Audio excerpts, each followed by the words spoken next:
안녕하세요. 최근 제주살이를 시작한 30대 여자입니다. 이혼에는 참 여러 가지 사유가 있죠. 그 중에서도 저는 남편의 외도로 이혼을 하게 되었습니다. 처음 모든 사실을 알았을 때는 내가 뭘 잘못했길래, 내가 뭐가 부족했길래 남편이 나를 배신했을까? 와 같은 이런 멍청한 생각을 많이 했었는데요. 결론은 제 잘못은 하나도 없다는 것이었어요. 제가 잘하든 못하든 관계없이 바람을 피는 인간들이란 그런 짓을 하고도 남을 놈들이더군요. 물론 처음엔 남편이 그런 파렴치한 사람이라는 것을 전혀 알지 못했습니다. 오히려 외도 사실을 알기 전까진 남편과 사이가 좋은 편이었어요. 가끔 있는 시댁과의 갈등에서도 늘 제 편을 들어줬고 사소한 말다툼에도 저에게 늘 져주는 그런 사람이었으니까요. 그런 남편이 이상하단 생각이 든 건 묘하게 저와의 잠자리를 피해야 한다는 느낌이 들면서부터였어요. 어떤 행위를 한다기보다 한 침대에 눕는 것 자체를 피해야 한다는 느낌이랄까요? 제가 잠들기 전까지 소파에서 버티다 들어온다든지 같은 이불 쓰는 것이 불편하다며 본인 이불을 따로 가지고 와 덮기도 하더군요. 하지만 이 모든 건 제 느낌일 뿐이니 왜 피하냐고 묻기도 곤란하더라고요. 거기에다 그 시기에 맞물려 시댁에선 임신 아빠까지 들어오니 스트레스가 이만저만이 아니게 되었죠. 아가, 너희는 아직도 소식 없니? 네, 아직이요.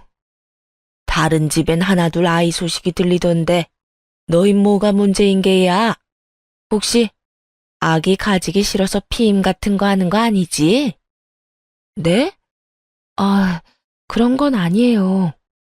걱정해서 하는 말이란 건 알지만 피임 같은 이야기를 심어와 나눠야 한다는 것이 편하지만은 않았습니다.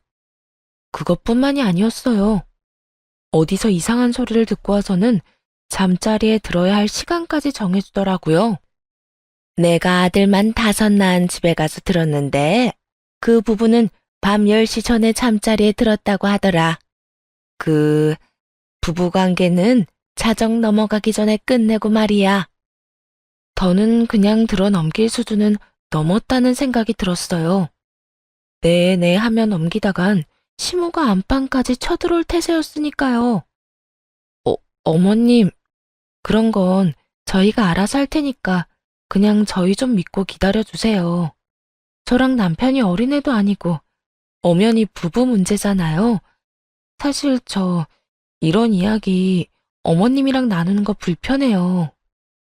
너 말 참 이상하게 한다. 엄연히 부부 문제? 내 손주 보는 일이 왜 너희 부부 문제니? 그리고 그렇게 큰 소리가 치고 싶었으면 내가 이런 말 하기 전에 아이를 가졌으면 되는 거 아니야? 저도 아이가 갖기 싫어서 그러는 게 아니라고요. 저도 답답해요. 어머님이 이러실 때마다 저도 힘들고 스트레스 쌓인다고요. 얘 봐라. 남들 다 아는 임신도 못하는 주제에 어디서 큰 소리야, 큰 소리가. 저도 오죽했으면 그러겠어요. 시어머니가 부부 잠자리 문제까지 간섭하는데 그걸 어떻게 참고만 있어요. 하여튼 저희 문제는 저희가 알아서 할 테니까 더는 이런 문제로 뭐라고 하지 말아주세요. 시모는 언성을 더 높이며 자신만의 생각을 주장하고 나섰지만 전 그대로 전화를 끊어버렸습니다. 이런 시모 때문에 그렇지 않아도 스트레스가 쌓이는데 남편이 불난집에 부채질을 시원하게 하더라고요. 어느 날은 잠자리에서 뒤척이다 남편과 몸이 닿았는데 글쎄 남편이 소스라치게 놀라며 화까지 내더군요. 100번 양보해서 놀란 건 그러려니 하려고 해도 화까지 내니 저 역시 기분이 좋지만은 않았습니다. 어씨, 갑자기 뭐야? 놀랐잖아. 내가 더 놀랐어. 무슨 화를 그렇게 내? 갑자기 몸이 닿으니까 그렇지. 뭐? 내가 무슨 병균 덩어리라도 돼? 나하고 닿으면 병이라도 걸린대? 부부끼리 좀 닿을 수도 있는 거지. 그게 화까지 낼 일이야? 화를 낸 게 아니라 놀라서 그런 거야, 놀라서. 조심 좀 해. 잠들려고 했는데 당신 때문에 잠 다 깼잖아. 순간이지만 할 말이 없더라고요. 무슨 큰 잘못을 저지른 것도 아니고 부부끼리 몸 좀 닿은 게 저렇게까지 굴 일인가요? 낮에는 심호에 닥달해 밤에는 평균 취급이나 하는 남편까지 제가 왜 이런 취급이나 받고 있어야 하나 회의감이 들더군요. 그야말로 폭발하기 충분한 조건을 갖춘 그런 날이었어요. 당신이 이러는데 임신은 무슨 임신이야? 갑자기 임신 이야기가 왜 나와? 갑자기라니? 어머님이 하루가 멀다고 나한테 연락해서 임신, 피임, 잠자리 이야기하는 거 당신은 몰랐어? 하긴 귀한 아들이라고 당신한테는 연락 한 통 안 하고 나만 들들 볶으셨겠지. 들들 볶다니. 무슨 말을 그렇게 하냐? 우리 엄마가 다 우리 걱정해서 한 말인데. 그래? 그러면 앞으론 그 걱정은 나 말고 당신한테 좀 하라고 하면 되겠네. 그런 이야기를 어떻게 나랑 해? 나는 아들이잖아. 나는 며느리야, 며느리. 피 한 방울 안 섞인 나보다는 낫겠지. 하여튼 난 더는 어머님한테 그런 말 듣기 싫으니까 당신이 알아서 해결해. 나한테 다신 그런 연락이 오지 못하게 하란 말이야. 당신 진짜 이럴 거야? 어, 나 이럴 거야. 당신은 몸에 손도 못 대게 하지. 어머님은 매일같이 아이 타령만 하지. 나도 진짜 힘들다고. 그렇게까지 말할 생각은 없었는데 남편의 태연한 태도를 보니 우라가 치밀어 말이 멈추지 않더라고요. 한바탕 부부싸움을 한 다음 날 남편이 연락도 없이 늦은 시간까지 돌아오지 않더군요. 이런저런 걱정에 저도 잠들지 못하고 남편을 기다리고 있었고 새벽 2시가 넘어가던 무렵 남편과 함께 사업을 하고 있는 친구에게서 연락이 오더라고요. 남편이 친구 집에서 술을 한잔 했는데 많이 취했으니 데리러 오라고요. 재수씨, 이 녀석 지금 우리 집에 있는데 술을 좀 많이 먹었어요. 여기서 재우려고 해도 저도 와이프 눈치가 보여서요. 괜찮으시면 좀 데리러 와주시면 안 될까요? 대리기사님을 불러보내려고 해도 걱정이 된다며 전화까지 왔는데 싫다는 말이 차마 나오지 않더라고요. 걱정이 되기도 했고요. 결국 남편을 데리러 가게 되었고 콜택시를 불러 친구의 집에 도착하니 잔뜩 취한 남편이 기다리고 있더군요. 술을 마신 것인지 들이부은 것인지 술독에 빠져 제 몸 하나 제대로 건사하지 못하더라고요. 여보? 우리 여보가 왔어? 여보, 내가 미안해. 내가 다 미안해. 내가 진짜 나쁜 놈이야. 내가 나쁜 놈이라고. 이 사람이 왜 이래? 정신 좀 차려봐. 나 정신 멀쩡해. 어쨌든 미안해, 여보. 내가 당신한테는 입이 10개라도 할 말이 없다. 미안해. 비틀거리며 정신도 없는 사람이 울먹거리며 미안하다는 말만 반복하더군요. 그런 모습이 한심스럽기도 했지만 한편으론 안쓰럽기도 해 마음이 조금 풀렸어요. 거기에다 남편을 뒷좌석에 태우고 운전석에 앉아 조수석을 봤는데 선물 상자가 있더라고요. 살짝 열어보니 여자 목걸이가 들어있었고 전 당연히 제 것이라고 생각했습니다. 제 마음을 달래주려 남편이 몰래 준비한 선물이라고 말이에요. 그런데 목 빠지게 기다려도 목걸이는 주기는커녕 점점 더 서먹하게 굴기 시작하더군요. 여보, 속은 좀 괜찮아? 무슨 술을 그렇게 먹은 거야?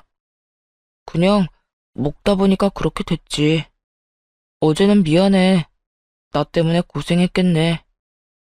미안하단 말은 그만해도 될 것 같은데? 기억 안 나지? 어제 계속 나한테 미안하다고 한 거. 뭐가 그렇게나 미안한지 눈물까지 글썽이더라니까? 어, 그랬어? 기억이 하나도 안 나네. 어이구, 다음부턴 그렇게 먹지 마. 건강 생각해야지. 그건 그렇고 오후에 산책이라도 갈까? 날씨도 좋은데. 산책은 무슨 그냥 집에서 쉬어. 나 힘들어. 그래? 그러면 내일은? 내일도 날씨 좋대. 산책 겸 나가서 외식도 하고 데이트도 하면 좋잖아. 화해도 할 겸 말이야. 화해는 무슨? 한 이불 덮고 자는 사이끼리 화해라고 할 게 뭐가 있어?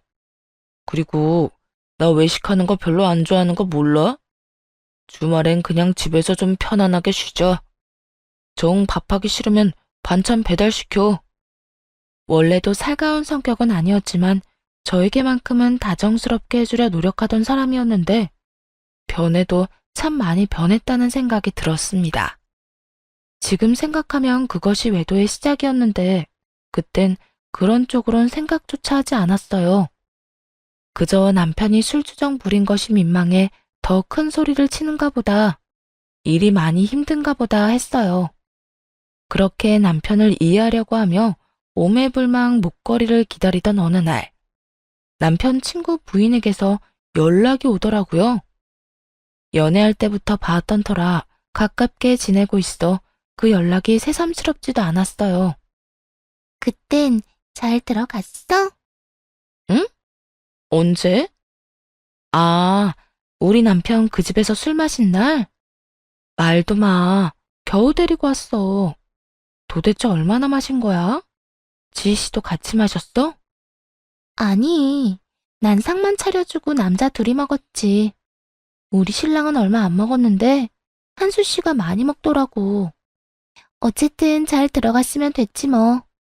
진작 연락해보려고 했는데 나도 바빠서 인제야 연락해보네. 처음엔 안부로 시작된 통화였어요. 가볍게 누구나 할 법한 그런 걱정과 일상을 물어보는 대화였죠. 그런데 점점 그 대화가 불편해지기 시작했습니다. 그런데 부부 사이에 별 문제 없는 거 맞지? 어? 우리 부부 사이? 별 문제 없는데 왜? 그게 그날 한수 씨가 하수연을 그렇게 하더라고. 답답하다, 힘들다 하면서 말이야. 그래?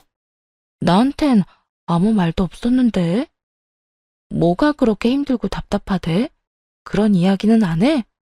술김에 무슨 말이라도 했을 거 아니야. 자세히는 말 안 하고 그냥 집에 가기 싫다, 힘들다 그러더라니까. 그래서 나도 집에 가란 말도 못하고 그냥 먼저 방에 들어가서 잤었어. 썩 유쾌한 말은 아니었죠. 직접적으로 제 욕을 한 건 아니었지만 힘들고 답답한데 집에 가기 싫다고 했다면 그 이유는 가정에 있을 테니까요. 속이야 부글부글 끓었지만 겉으로 내비칠 순 없고 안간힘을 다해 화를 다스리며 가까스로 대화를 이어나갔습니다. 그래? 집에선 별일 없었는데. 오늘 들어오면 대화 좀 나눠봐야겠네. 어쨌든 고마워. 덕분에 우리 남편 소가리가 심하단 걸 알게 됐네. 고맙긴. 하여튼 한수 씨한테 신경 좀 써줘. 요새 주위에 보니까 바람 피우는 남자들이 한둘이 아니더라. 그렇게 방치하다가 한수 씨 바람이라도 나면 누구 손해겠어? 다 가인 씨 손해 아니겠어? 바람은 무슨? 우리 남편 다른 건 몰라도 그런 짓까지 할 사람은 아니야. 알지. 나도 잘 알지. 그래도 혹시 모르는 일이니까 있을 때 잘하자 이 말이지. 기분이 안 나빴냐고요? 당연히 나빴습니다. 이런 말까지 들었는데 기분이 좋으면 그게 더 이상한 거 아닌가요? 하지만 그날 유난히 많이 취했던 남편의 모습도 그렇고 여러 상황도 그렇고 친구 부인이 오죽 걱정이 되면 저런 이야기까지 할까 하며 생각했죠. 그래, 듣고 보니 지희 씨 말도 틀린 말은 아니네. 지희 씨가 오죽했으면 나한테 이런 말까지 하겠어? 난 혹시나 기분 나빠하면 어쩌나 했는데 역시 가인 씨 쿨하니까. 기분 나쁘긴. 앞으로 잘 지켜볼 테니까 지희 씨도 무슨 말 들으면 연락해줘. 아무래도 제일 친한 친구니까 정우 씨는 무슨 일인지 대충이라도 알 수도 있잖아. 응, 알겠어. 아참, 다음 주 모임에 오지? 부부 동반 모임 말이야. 그때 가지. 지씨도 올 거지? 그럼. 그러면 그때 또 자세히 이야기하자. 남편과 사이도 그다지 좋지 않은데 그런 말까지 들으니 머릿속이 복잡하더라고요. 괜히 남편의 표정을 살피게 되고 그러다 보니 눈치를 더 보게 되기도 하고요. 그리고 은근슬쩍 남편에게 물어보기도 했죠. 여보, 혹시 무슨 일 있어? 일? 아니, 아무 일도 없는데 왜? 생각해보니까 당신이 요즘 웃는 걸 본 적이 없는 것 같아서 혹시 무슨 일 있는데 나한테 말 못하고 있는 건 아닌가 해서 물어보는 거야. 그런 일 없어. 일이 바쁘기도 하고, 여러 사람 만나고 다니면서 웃고 다니니까 힘들어서 그렇지. 그래? 그러면 다행이고. 혹시 무슨 일 생기면 나한테 말해줘. 내가 다른 건 몰라도 당신 편 들어주는 건 잘할 수 있으니까. 알겠지? 그래, 알겠어. 그렇게 남편을 달래주기도 하고 남몰래 소가리를 하면서 모임 날이 다가왔죠. 다른 날보다 더 신경 써서 치장을 하고 모임 장소로 갔습니다. 아무래도 들은 말이 있어 신경이 쓰이더라고요. 한수씨, 가인씨, 여기야. 저희를 먼저 발견한 친구 부인이 저희를 향해 손을 흔들었고 그 여자를 보는 순간 심장이 쿵 하고 내려앉았습니다. 과한 브이넥 상의를 입은 그 여자 목에서 제가 오매불망 기다리던 그 목걸이가 반짝이고 있었으니까요. 아닐 거라고, 절대 외도만은 아닐 거라고 생각했어요. 그저 워낙 친한 친구 사이니 같은 목걸이를 사서 선물했나 보다 하며 제 마음을 다스리려 얼마나 노력했나 모릅니다. 남편의 차에서 본 목걸이가 친구 부인 목에 걸려 있을 뿐 아직 확실한 건 아무것도 없었으니까요. 자리에 앉은 전 바로 목걸이 이야기부터 꺼냈습니다. 지희씨, 목걸이 예쁘다. 남편이 이번에 사줬어? 제 물음에 상간녀는 당황한 기색 하나 없이 목걸이를 만지며 이렇게 말하더군요. 아니, 이거 원래 있던 거야. 예쁘지? 유행은 돌고 돈다는 그 말이 맞긴 하나 봐. 원래 있던 거? 보기엔 새 것 같은데? 아끼느라 몇 번 착용 안 해서 그래. 워낙 비싼 거라서 말이야. 한정판 신상품이란 걸 뻔히 아는데 말이죠. 입에 침 하나 바르지 않고 거짓말을 하는 여자를 보는데 헛웃음이 다 나더군요. 그러면서 저 여자가 저에게 왜 그런 무례한 간섭까지 한 것인지 그 속내를 알게 되었죠. 그건 걱정이 아닌 저를 향한 조롱이었던 것이었습니다. 그것만 해도 피가 거꾸로 솟는 것 같은데 눈이 마주칠 때마다 묘한 웃음을 보이며 목걸이를 매만지더라고요. 모르고 봤다면 그저 목걸이 자랑을 과하게도 하는구나 했을 텐데 모든 사실을 다 알고 보니 기가 막힐 노릇이었죠. 마치 이거 네 남편이 나 좋다고 사준 목걸이인데 넌 모르지? 내가 너한테 이겼어. 이런 상간녀의 목소리가 들리는 듯 했죠. 그것뿐만이 아니었어요. 상간녀는 모두가 있는 자리에서 대놓고 남편에게 이것저것 부탁을 하더라고요. 남편과 제가 대화를 나누는 타이밍에만 말이에요. 여보, 왜 이렇게 못 먹어? 어디 안 좋아? 아니, 그냥 속이 안 좋아서. 난 괜찮으니까 신경 쓰지 말고 당신이나 먹어. 저기, 한수씨, 거기 앞에 있는 고기 좀 덜어줄래요? 고기가 먹고 싶은데 제 앞엔 고기가 없어서요. 상간녀의 말이 떨어지기가 무섭게 남편은 고기 접시를 통째로 상간녀에게 건네주더라고요. 고기요? 여기요, 다 드세요. 여긴 먹을 사람도 없어요. 어머, 이걸 다 주면 가인 씨는 어떻게 하라고요?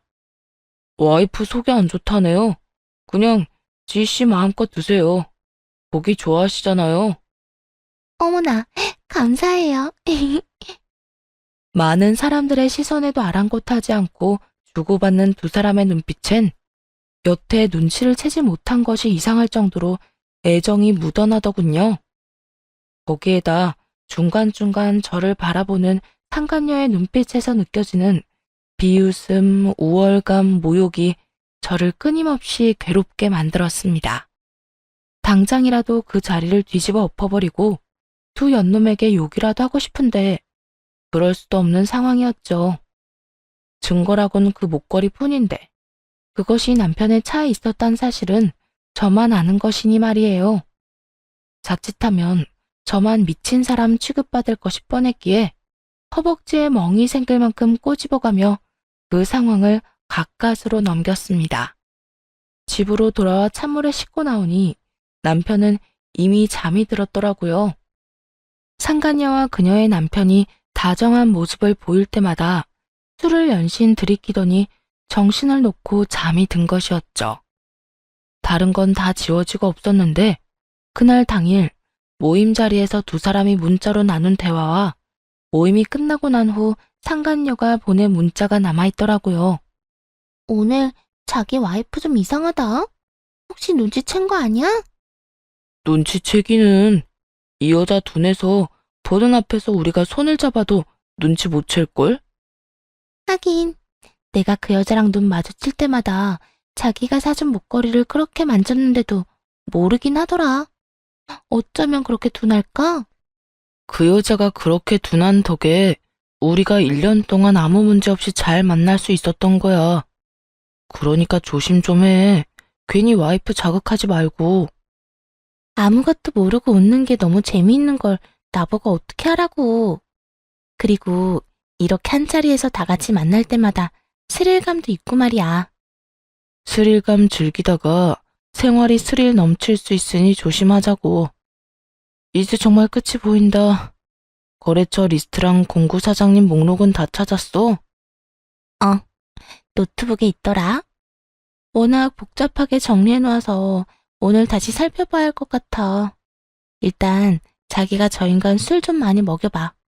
오늘 집에 들어가서 옮길 건 옮기고 하게 말이야. 알겠어. 그런데 두 사람 너무 붙어 있는 거 아니야? 왜? 질투나? 나는 자기가 집사람이랑 손도 닿지 말라 해서 그거 지키느라 집안이 살얼음판인데 자기는 왜 그렇게 저 녀석이랑 붙어 있는 거냐고. 지금 당장 떨어져.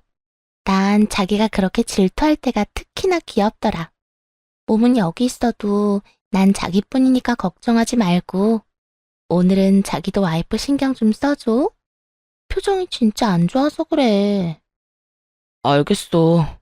이딴 짓 하기 싫어서라도 빨리 노하우 다 빼내고 이혼부터 하든가 해야지.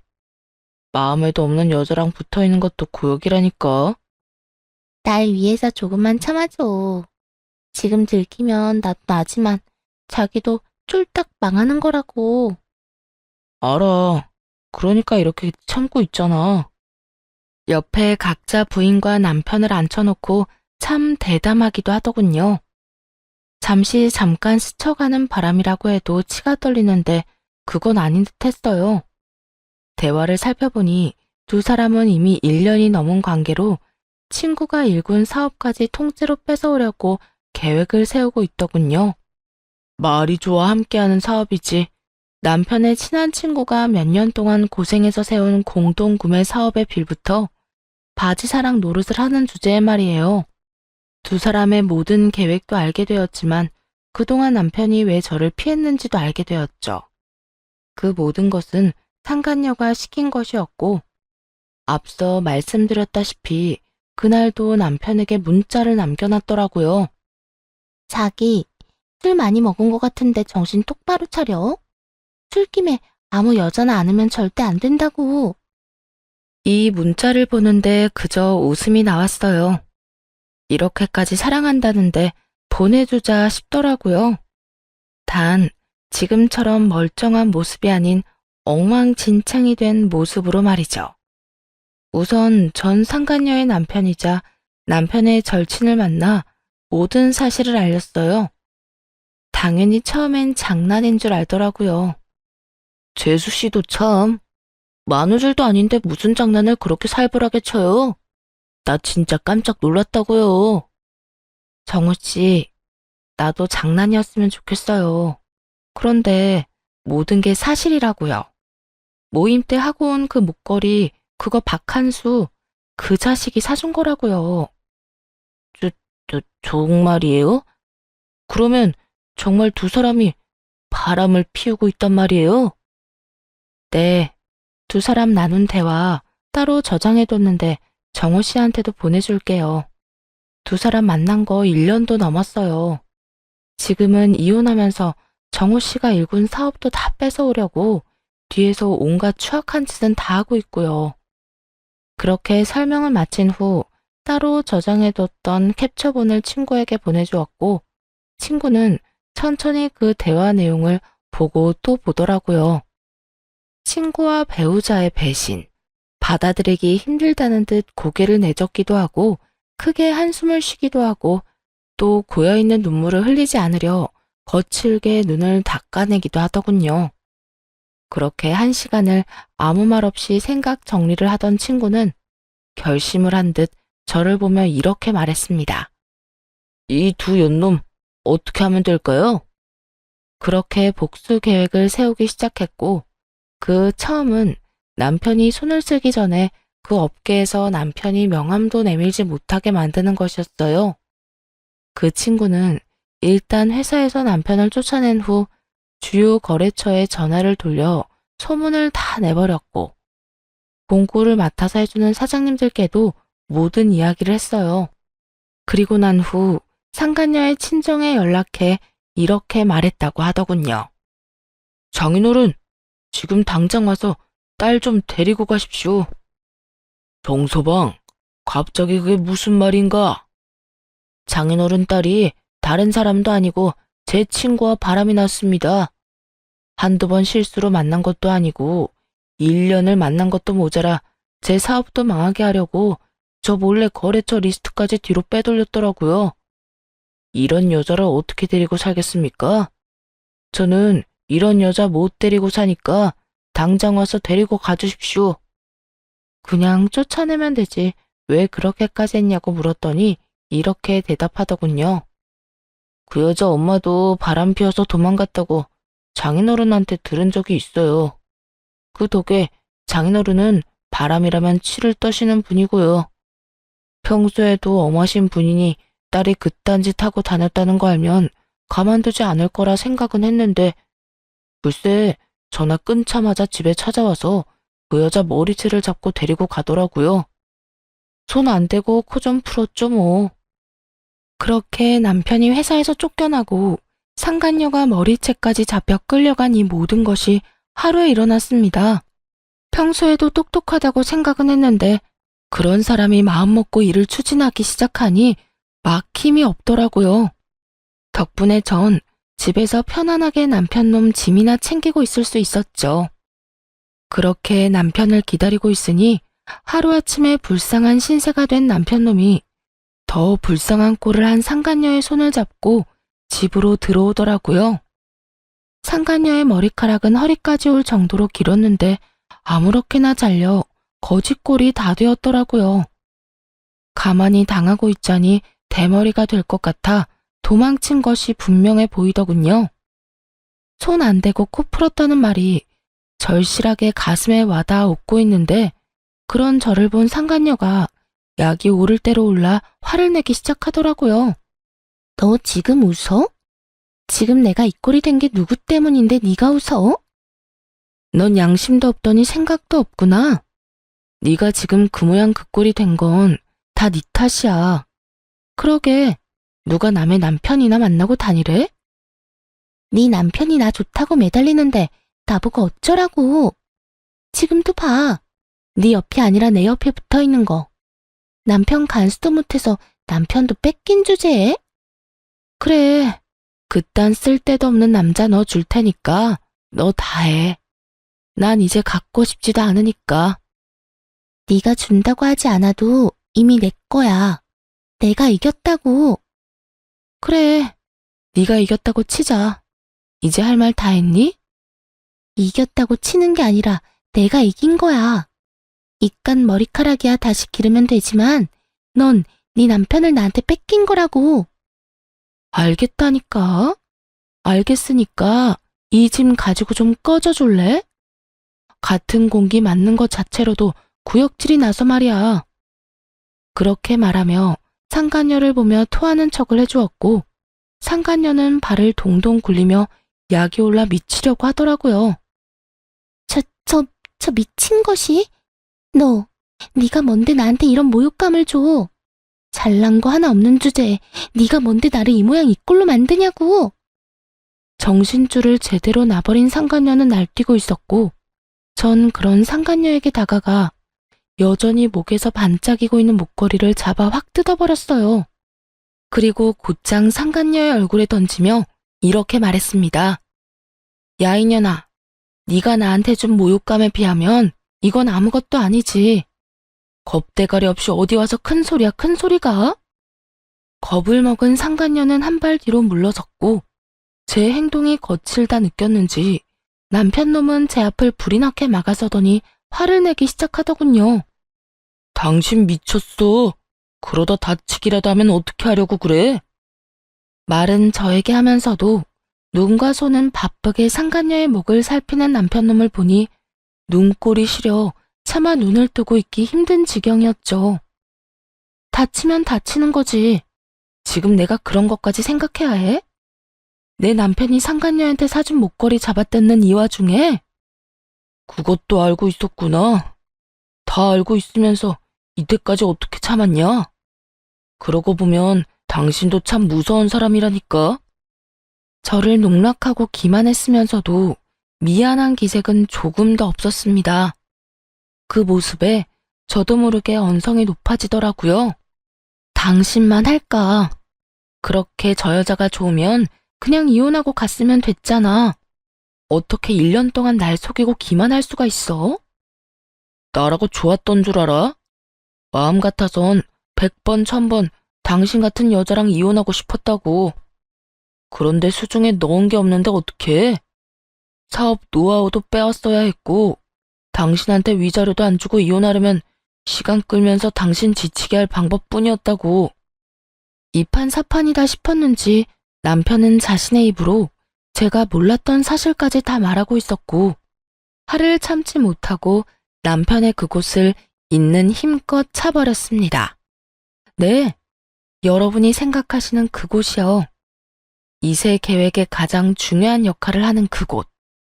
맞으면 남자들이 절로 엎드리게 된다는 그곳 말이에요. 남편은 억소리를 내며 제 앞에 엎드리게 되었고 전 인정사정 없이 주먹으로 내리쳐버렸어요. 갑작스러운 상황에 상간녀는 고함을 지르며 다가오려고 했고 남편은 그 와중에도 손을 뻗어 상간녀를 저지하더라고요. 자기야, 너 미쳤어? 그만하지 못해? 자기야, 오지마.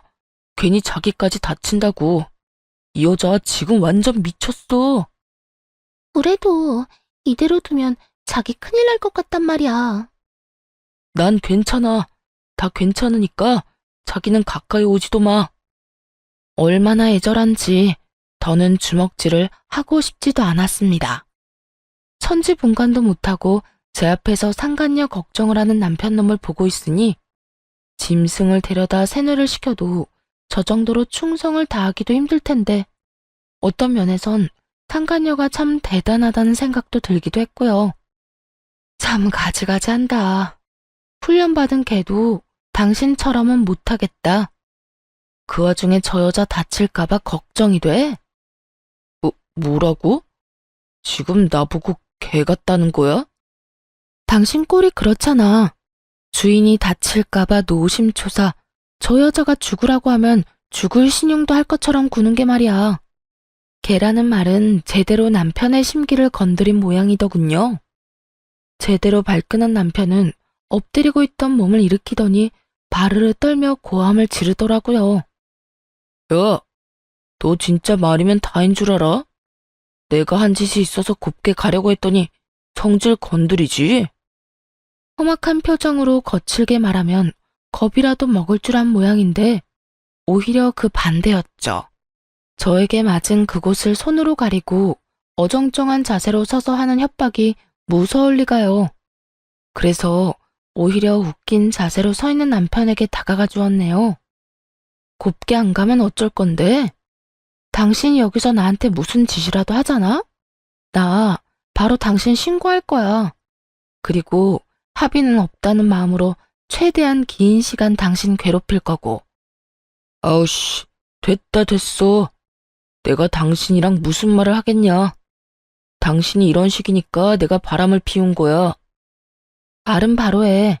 당신은 내가 어떤 모습이었어도 바람 피웠을 인간이야. 그게 당신의 본 모습이니까. 야, 너 진짜 말 다 했어? 나는 다 했으니까 저 여자 데리고 가.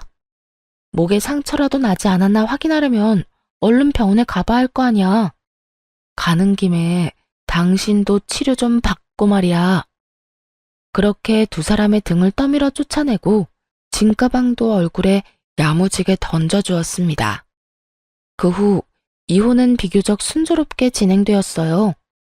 양쪽 다 이혼을 원하고 있었고 줄 건 주고 받을 건 받고 깔끔하게 이혼을 하게 되었죠. 땡전 한 푼 없는 상간녀를 대신해 전 남편이 양쪽 위자료를 다 줘야 했기에 전 남편은 빚쟁이 거짓골을 면할 수 없었고 하는 수 없이 재혼을 하며 시집살이를 시작했다고 하더군요. 그렇게 모든 것이 정리된 후 두 사람에 관해선 관심을 끊고 살려고 노력했어요. 하루하루 열심히 그리고 바쁘게 살았네요. 가끔은 상간녀의 남편을 만나 이야기를 나누면서요. 아무래도 같은 아픔을 겪은 터라 더 가깝게 지내며 친구 사이가 되었고 그러는 와중에 받은 위자료 일부를 그 친구에게 투자하게 되었죠. 워낙 수단이 좋은 친구라 큰 고민도 하지 않았어요. 투자를 하고 난 후 1년도 되지 않아 전 꽤 큰 수익을 얻게 되었고 친구 역시 더 큰 사무실로 옮기게 되었네요. 사무실을 옮기며 친구들을 불러 고사 겸 파티를 하게 되었는데 어떻게 한 것인지 전 남편이 찾아왔더라고요. 대낮부터 술에 찌든 모습으로 말이에요. 이야, 너희는 살만한가 보다. 이렇게 좋은 사무실에서 파티도 하고 말이야. 당신도 있었네. 내 신세 다 망쳐놓은 인간들이 여기 다 있네. 좋다, 좋아. 당신 미쳤어? 여기가 어디라고 찾아와. 술 냄새. 취했으면 집에 가서 잠이나 자. 당신 같으면 잠이 오겠어? 나 망하게 한 사람들은 이렇게 잘 먹고 잘 산다는데 배가 아파서 잠이 오겠냐고. 여전히 정신 못 차렸구나. 아니, 오늘 이 모습 보니까 정신이 드는데? 솔직하게 말해봐. 내가 불륜이기 전에 두 사람이 먼저였던 거 아니야? 그렇지 않고서야 두 사람이 왜 아직까지 만나고 있는 거야? 술에 취한 것인지 정신이 나간 것인지 전 남편은 헛소리를 해가며 저와 친구를 모함하기 시작했습니다. 친구는 상간녀에게 연락을 해 전 남편을 데리고 가라고 했고 전 대꾸할 가치도 없는 말을 무시하고 등을 돌려버렸어요. 그 순간 제 팔을 잡아챈 전 남편이 제 몸을 잡아 끌더니 언성을 높이며 다시 헛소리를 하더라고요. 말해보라니까 가긴 어딜 가. 두 사람 불륜 사이였지? 맞지? 두 사람이 먼저였는데 우리한테 다 뒤집어 씌운 거 맞잖아. 이거나 감히 잡기는 어딜 잡아? 먼 눈에 뭐만 보인다더니 진짜 미친 거 아니야? 곧바로 손을 뿌리쳤고 실랑이 하다 중심을 잃은 전 남편은 그 자리에 주저앉아 소설을 쓰기 시작했죠. 확실해. 확실하다고. 그런 사이가 아닌데 왜 이때까지 만나냐고. 왜 하필 지금 같이 있냐고. 사귀니까, 만나니까 이런 자리에도 같이 있는 거잖아. 살림이라도 차렸냐? 이제 보니까 정신을 못 차린 게 아니라 아예 미쳤구나. 어디서 우리한테 그 더러운 프레임을 씌우려고 하는 거야. 우리? 지금 우리라고 했냐? 이것 봐. 내 말이 다 맞잖아. 전 남편은 확신에 차 저희 둘을 엮어가기 시작했고 친구까지 나서게 되었죠. 적당히 좀 해라. 염치도 없이 여기까지 찾아온 것만 해도 기가 차는데 좋은 날에 이게 뭐 하는 짓이야? 좋은 날? 그래, 너는 참 좋아 보이네. 내 마누라도 뺏어가고 일도 혼자 잘 되니까 좋아? 내 이런 꼴 보니까 통쾌하냐고. 아까부터 무슨 오해를 하는지는 몰라도 내 마누라 빼앗아가고 내 가정 산산이 조각낸 건 너였다고 너. 내가 널 얼마나 믿었는데 나한테 그런 짓까지 해놓고 지금 와서 내 앞에 나타나고 싶어? 나도 그런 줄만 알았지. 내가 배신한 거라고. 그런데 들리는 소문엔 그런 게 아니던데. 두 사람 자주 만난다면서. 그래서 혹시나 해서 찾아왔는데 이렇게 또 같이 있네. 아까부터 우리가 같이 있는 거에 집착하는데 우리가 같이 있으면 안 될 이유라도 있어? 어차피 두 사람 이혼했잖아. 그러면 남남인데 왜 네가 이러는지 이해가 안 되네. 더는 아니라고 하고 싶지도 않은 것인지 친구는 도리어 만나면 안 될 이유라도 있냐며 전 남편을 몰아세웠고 전 남편의 얼굴이 화로 붉어지는 그 순간 기다리던 상간녀가 들어오더군요. 전 남편의 모습에서 사는 것이 녹록지 않다는 건 눈치챘지만 제 상상보다 상간녀의 행색은 더 볼품이 없더군요. 새 신발 하나 사 신을 여력이 없는 것인지 다 낡은 운동화에 해진 잠옷 차림인데다가 그 위에 아무렇게나 덮고 온 가디건까지. 제가 당한 것이 있는데도 불구하고 그 모습만 보면 불쌍하단 생각이 들 정도였습니다. 하지만 이런 기분도 잠시. 저를 발견한 상간녀는 전 남편과 마찬가지로 개거품을 물었고 곧바로 괜한 동정심을 가졌다는 생각을 하게 되었죠. 저 여자가 여기 왜 있어? 들어오다가 보니까 당신 사무실 갔던데 저 여자가 왜 당신 사무실에 있냐고. 그걸 굳이 내가 설명해야 해? 너랑 긴 이야기 하고 싶지도 않으니까 네 남편 데리고 얼른 가. 좋은 날 더는 큰 소리 내고 싶지도 않다. 날 내쫓으려고만 하지 말고 말을 해봐. 설명을 하라고. 왜 저 여자가 여기 있는지 내가 묻고 있잖아.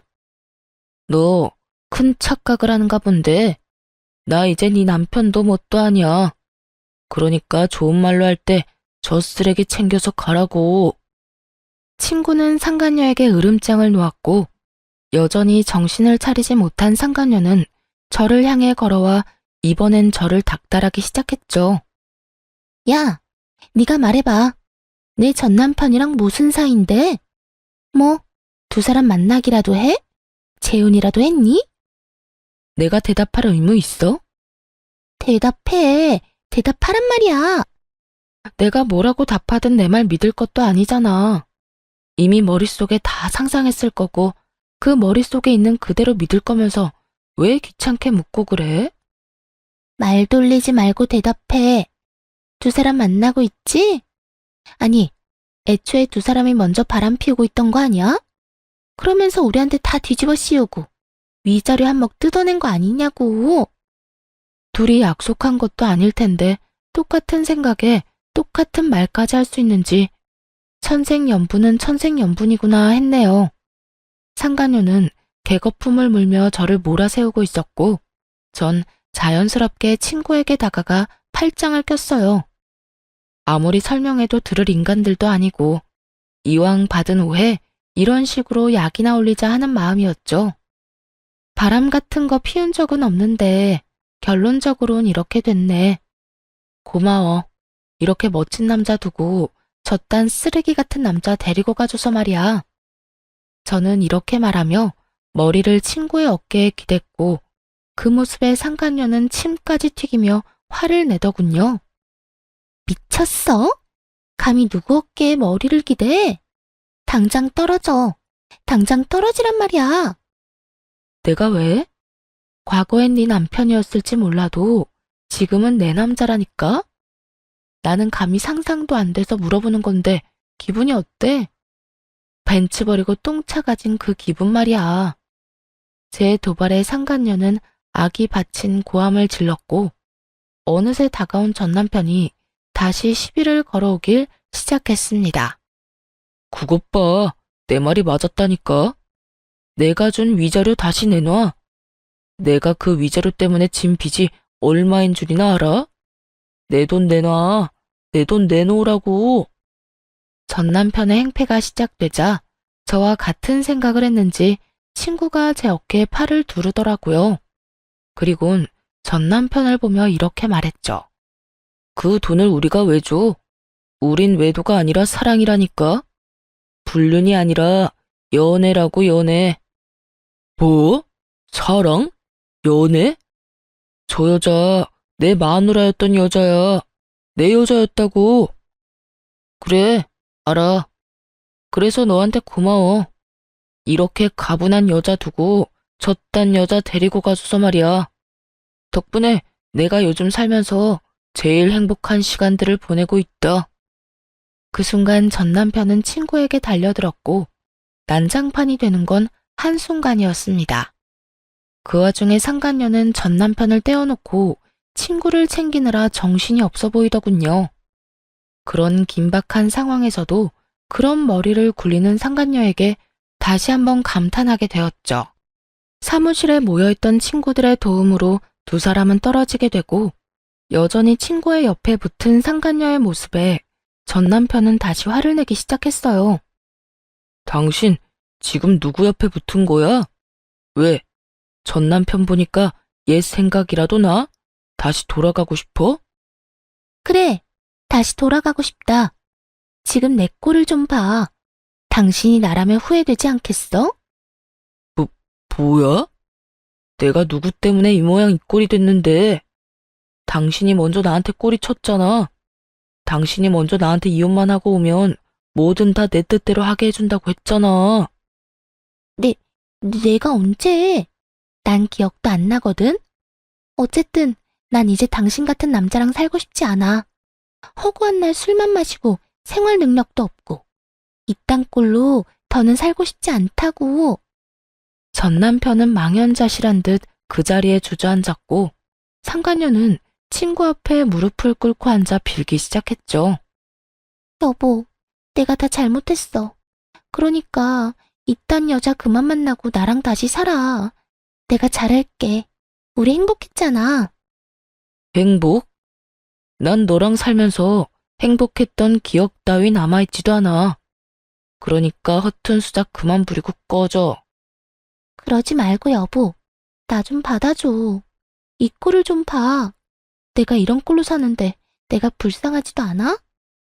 여보라고 좀 하지 마. 나 싫다고 다른 남자랑 바람 피운 건 내가 아니라 당신이야. 그 덕에 우린 이혼했고 지금 난 이 여자랑 행복해. 그러니까 구질구질하게 좀 굴지 말고 네 남편 데리고 가라고. 가. 친구의 단호한 태도에 상간녀도 그 자리에 얼굴을 묻고 대성통곡했고 결국 친구들의 도움을 받아 두 사람을 사무실에서 내쫓을 수 있었습니다. 꼴은 좀 사나웠어도 그 꼴을 보고 나니 그제야 비로소 제대로 복수한 기분이 들더군요. 친구도 저와 같은 생각인지 저를 보며 후련한 미소를 지어주었고요. 아, 혹시나 오해하실까봐 말씀드리는 건데 그 친구와는 지금까지도 친구로 잘 지내고 있습니다. 그냥 친한 그리고 같은 아픔을 겪은 친구로 말이에요. 그런 일이 있고 난 후 전 제주도에 정착을 하게 되었어요. 처음엔 한 달 살이로 기분 전환 겸으로 한 긴 여행이었는데 막상 지내다 보니 저와 잘 맞는 것 같아 정착을 하게 되었습니다. 자택근무가 가능한 일이라 집에서 일을 하고 있고 나머지 시간은 자전거를 타고 이곳저곳 다니고 있어요. 이혼 이후 두어 번 연애는 한 적이 있지만 긴 만남으론 이어지지 않았습니다. 조금 진지한 관계가 되려고 하면 마음이 움직이지 않아 더는 만남을 유지하기가 힘들더라고요. 그 후론 괜히 상대에게만 상처를 주는 것 같아 연애조차도 하지 않고 있었어요. 현재는 강아지를 2마리 키우고 있는데요. 지금 살고 있는 집이 마당이 있는 집이라 저도 강아지들도 아주 만족스러운 생활을 하고 있어요. 제가 이혼을 하고 난 후 부모님께서는 이런 말씀을 해주셨는데요.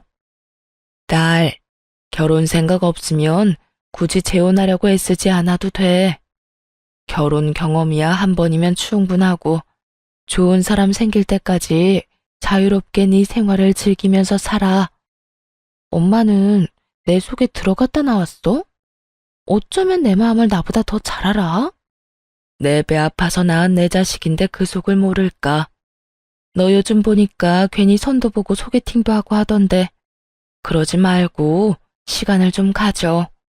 누굴 만나도 그 이상 감정이 생기지 않는다는 건 네가 준비가 되지 않았단 뜻이니까.